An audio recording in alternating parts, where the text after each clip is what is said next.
Gas अब हम लोग यहाँ पर देखेंगे HTML फॉर्म्स के बारे में। मैंने यहाँ पर आप लोगों को काफ़ी चीज़ें बताई, हमने यहाँ पर कई चीज़ों के बारे में बात करी। आप लोगों ने मेरी प्लेलिस्ट पे एक्सेस अब तक कर ली होगी, बुकमार्क करके सेव करके रख ली होगी। अब यहाँ से मैं आगे बढ़ूँगा और यहाँ पर एक नई फाइल बनाऊँगा और इसका नाम मैं रखूँगा tut8.html। और एक जल्दी से बॉयलर प्लेट कोड तो अपनी यहाँ पर लगाना बनती है। और आज हम लोग बात करेंगे फॉर्म्स के बारे में, और फॉर्म्स जो हैं बहुत इंपॉर्टेंट टॉपिक है HTML के अंदर। और यहाँ पर एकदम आपको एंड टू एंड समझाऊंगा कि ये क्या होता है और किस तरह आप लोग इसको काम में ले सकते हैं। सबसे पहले एक जल्दी से H2 लगा लेता हूँ, लिखूंगा यहाँ पर दिस इज़ फॉर्म ट्यूटोरियल, ठीक है। और यहाँ पर एक चीज़ बताऊँ आपको कि H2 इसलिए लगा रहा हूँ क्योंकि H1 मुझे थोड़ा बड़ा लगता है। आप अपनी साइट के हिसाब से इसको लगा सकते हैं। मैंने लाइव सर्वर खोल दिया है यहाँ पर नीचे क्लिक करके। और अब यहाँ पर हम लोग फॉर्म टैग लगाएंगे। एक बात मैं आप लोगों को बताऊंगा कि जैसे यहाँ पे हम फॉर्म लिखेंगे, देखो यहाँ पर नीचे कई चीज़ें आ गई हैं, आपको सजेस्ट कर रहा है, ठीक है। तो मैं यहाँ पर सिर्फ एंटर मारूंगा। जैसे ही मैंने एंटर मारा, ये कह रहा है फॉर्म का एक्शन क्या होना चाहिए। अब आप लोगों को ये चीज़ कंफ्यूज कर सकती है अगर आप लोग बिगिनर हैं तो आराम से बताता हूँ, सही से बताता हूँ।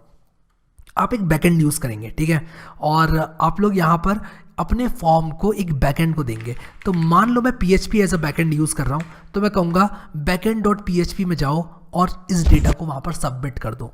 मैं ही नहीं कह रहा हूँ मैं यहाँ पर PHP यूज़ करूँगा, लेकिन मैं जस्ट एक एग्जांपल दे रहा हूँ कि एक्शन कुछ इस तरह से होता है। वो एक एंड पॉइंट होता है जहाँ पर ये सारे के सारे फॉर्म का डेटा सबमिट हो जाता है जाकर। तो मैंने वो बताया है अभी अपने फॉर्म को कि backend.php में मेरे इस फॉर्म को सबमिट कर दो, ठीक है। तो मेरा जो फॉर्म है वो कहेगा ओके backend.php में ये सारा डेटा दे दूंगा। कौन सा डेटा? जो कि फॉर्म के अंदर मेरे यूज़र ने भरा है। तो फॉर्म जैसे ही मैंने यहाँ पर फॉर्म टैग बनाया तो मेरा जो HTML है वो अपडेट नहीं होगी। अभी मैंने कुछ डाला नहीं है फॉर्म में। मैं अब अपने फॉर्म के अंदर चीज़ें डालूंगा, ठीक है। जैसे मान लो मैं इनपुट टैग डाल सकता हूँ, तो मैं इनपुट में अलग अलग तरह की चीज़ें डाल सकता हूँ। इनपुट टैग क्या होता है? जहाँ पर यूज़र अपना इनपुट देगा। तो इनपुट आपका हो सकता है टेक्स्ट, इनपुट आपका हो सकता है बटन, चेकबॉक्स, या डेट हो सकता है, डेट टाइम हो सकता है। इतने सारे ऑप्शंस मिल रहे हैं आपको। ईमेल हो सकता है और तो और फाइल भी हो सकता है। तो यहाँ पर एक बहुत ही सिंपल सा इनपुट लेते हैं जिसमें type is equal to text होगा, और उसी के साथ साथ मैं क्या करूँगा, मैं कुछ ऐसे लिखूँगा नेम। मैं लिखूँगा नेम और input type is equal to text. तो यहाँ पर मैं अपना नेम भर सकता हूँ, ठीक है। उसके बाद मैं क्या कर सकता हूँ, कंट्रोल D करूँगा यहाँ पर। और कंट्रोल D अगर आपने कन्फिगर नहीं किया तो आपका काम नहीं करेगा। मैंने पिछली वीडियो में बताया कैसे कन्फिगर करना है। और यहाँ पर मैं यहाँ पर लिखूँगा roll, type is equal to text, ठीक है। तो यहाँ पर आप लोगों ने देखा कि जो रोल है वो एक ही लाइन में आ गया। मैं चाहता था दूसरी लाइन में आए। अब मेरे पास दो ऑप्शन है, या तो मैं BR टैग लगा लूँ, BR टैग लगा के लाइन ब्रेक कर दूँ, या फिर मैं क्या कर सकता हूँ, उससे भी अच्छी एक टेक्निक बताऊंगा आपको। मैं डिवीजन टैग का इस्तेमाल करूंगा, एक डिव टैग का इस्तेमाल करूंगा।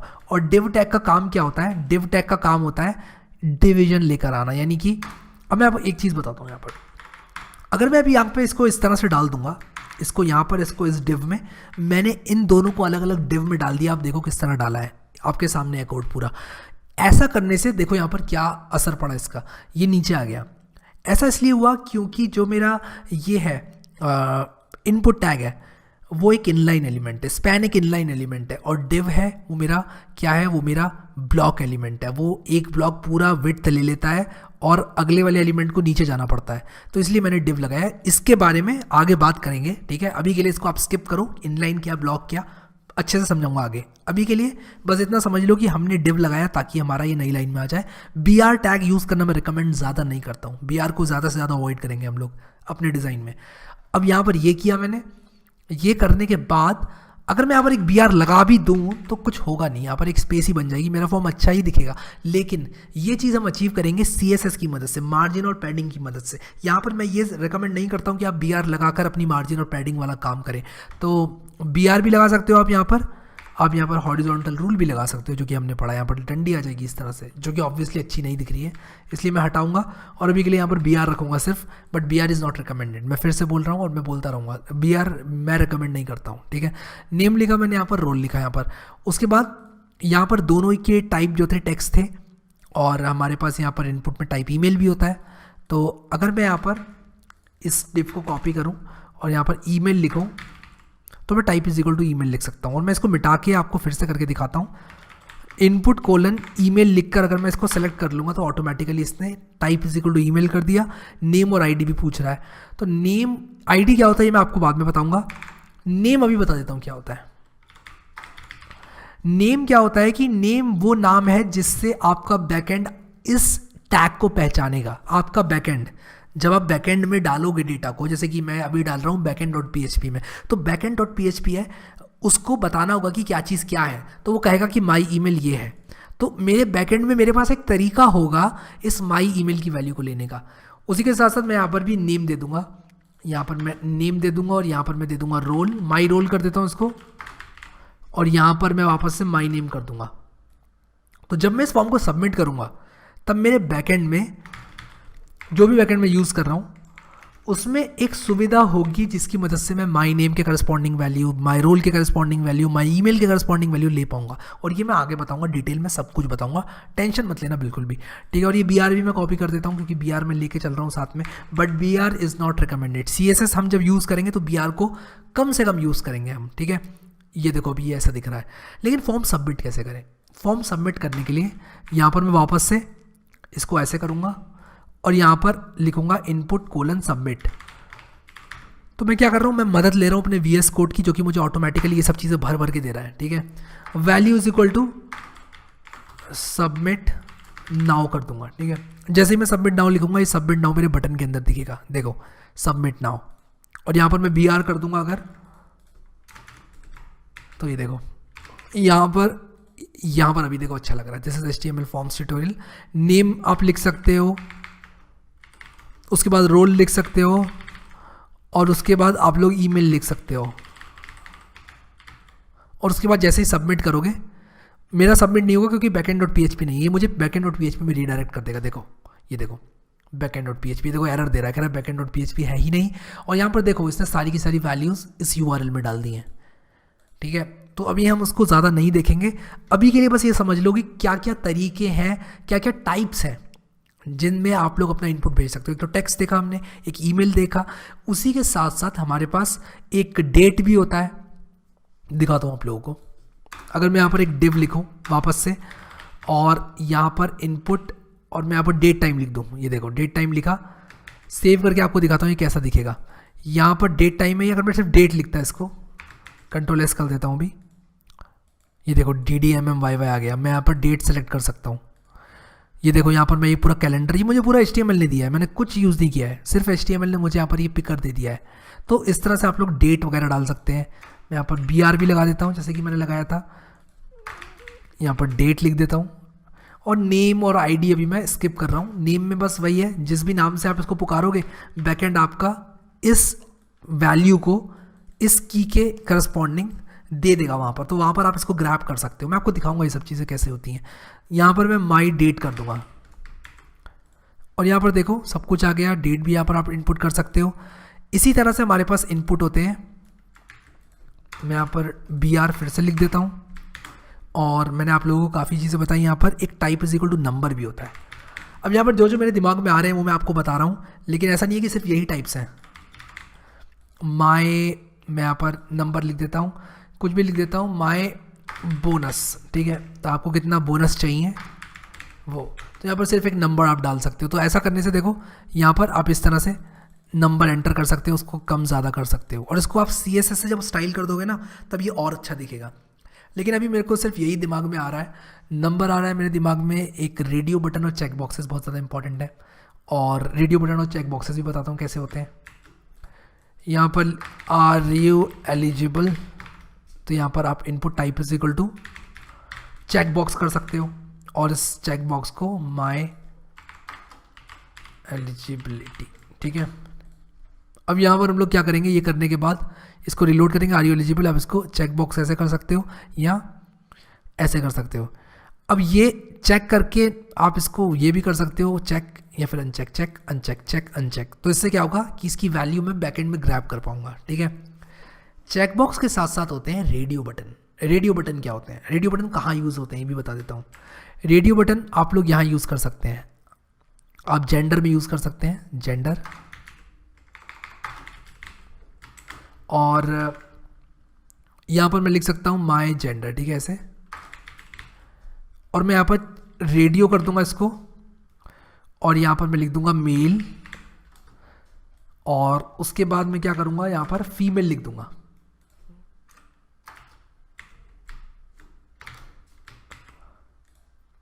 इसको रिलोड किया, देखो मेल या फीमेल, इन दोनों में से एक ही सेलेक्ट कर पा रहा हूँ मैं। क्यों?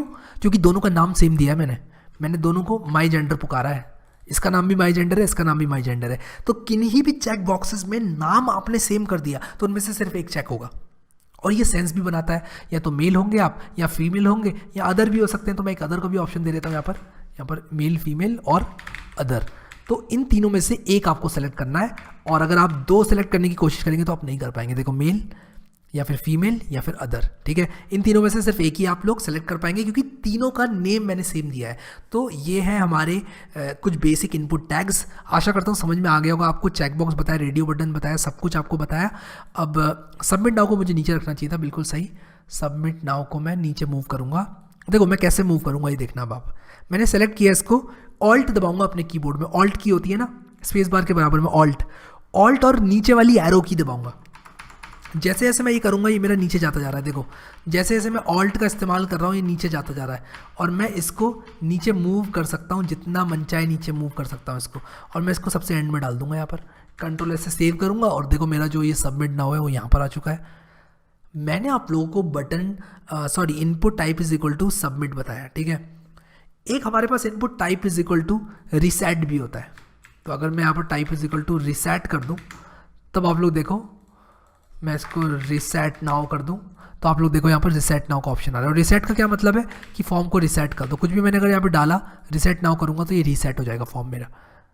मैंने कुछ भी भरा यहाँ पर, जो मन चाहे मैं भर सकता हूँ। यहाँ पर जो वैल्यू भरूँ मैं, मान लो मैंने यहाँ पर कुछ ये तारीख चुन ली, इसको ये भर दिया, ये भर दिया, ये भी भर दिया, यहाँ पर बोनस अमाउंट भी भर दिया। यहाँ पर मैं कोई कुछ ये टेक्स्ट नहीं डाल सकता, कोई टेक्स्ट नहीं डाल सकता। मैं सिर्फ नंबर डाल सकता हूँ यहाँ पे, क्योंकि type is equal to number है इसका।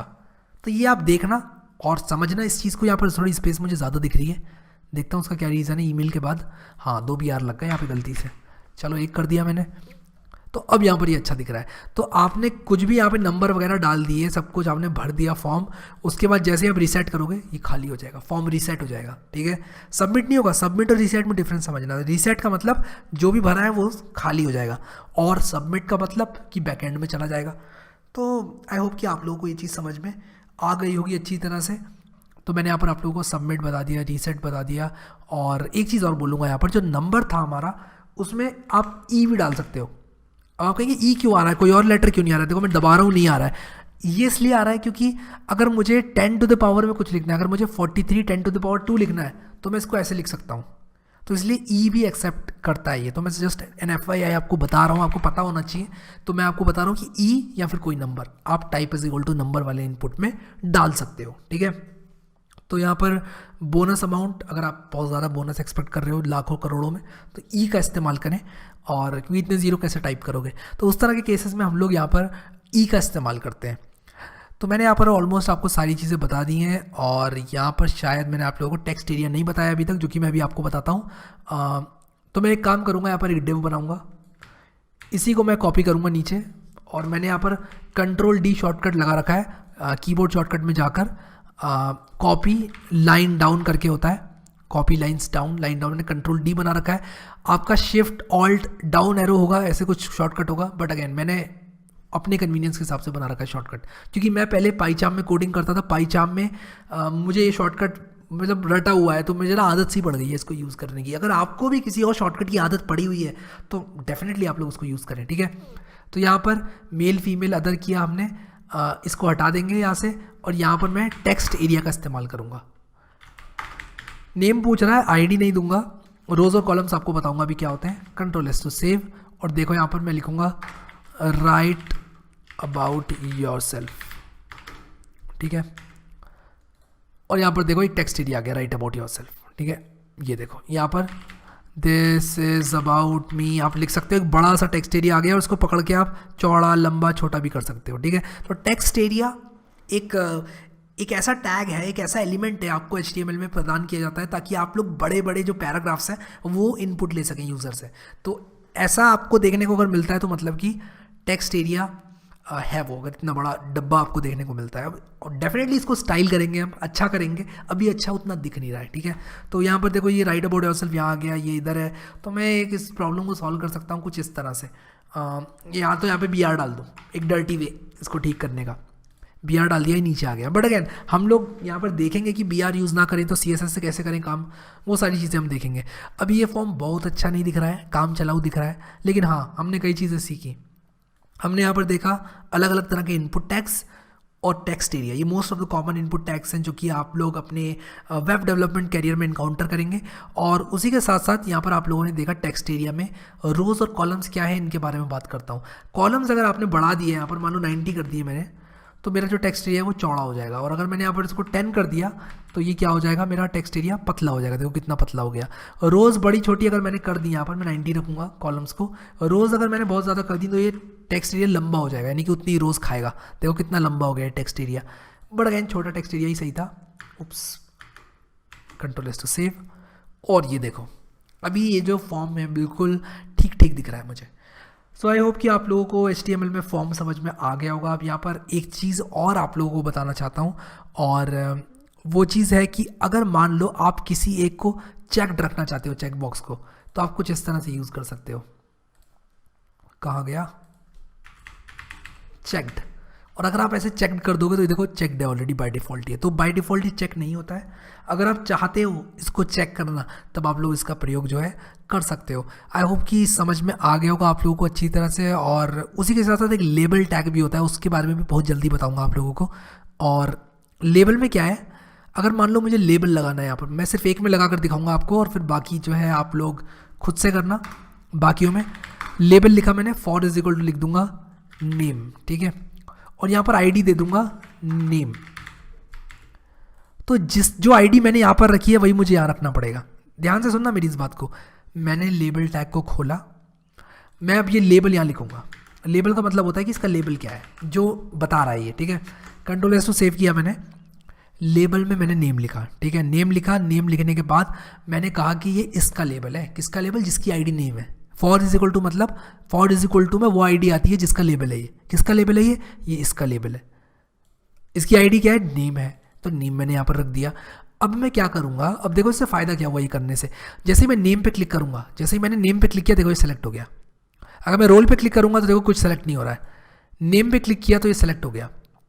और ये चीज़ बहुत काम आती है मेरे इसमें। अगर मैं आर यू एलिजिबल पे क्लिक करूँगा तो मेरा चेकबॉक्स चेक हो जाएगा। तो मैं चाहता हूँ कि आप लोग करके देखें इसको। आर यू एलिजिबल में आप चेकबॉक्स लगाकर ज़रूर देखें, और वहाँ पर जब आप क्लिक करेंगे आर यू एलिजिबल पर तब आपका चेकबॉक्स चेक हो जाएगा। अभी नहीं हो रहा है, लेकिन फॉर लगाने के बाद ज़रूर होगा। तो आशा करता हूँ समझ में आ गया होगा आप लोगों को अच्छी तरह से ये चीज़। और उसी के साथ साथ एक और टैग जिसके बारे में मैंने नहीं बताया आप लोगों को, वो है सेलेक्ट।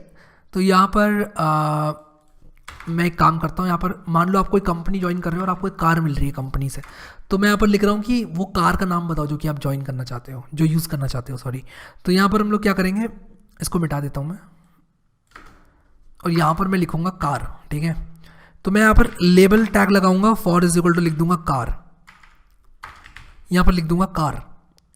फिर सेलेक्ट टैग का इस्तेमाल करते हुए नेम में मैं क्या लिखूंगा, माई कार, और आईडी में कार लिखूंगा, क्योंकि आईडी वही होनी चाहिए जो कि फॉर के अंदर दिया है, ठीक है।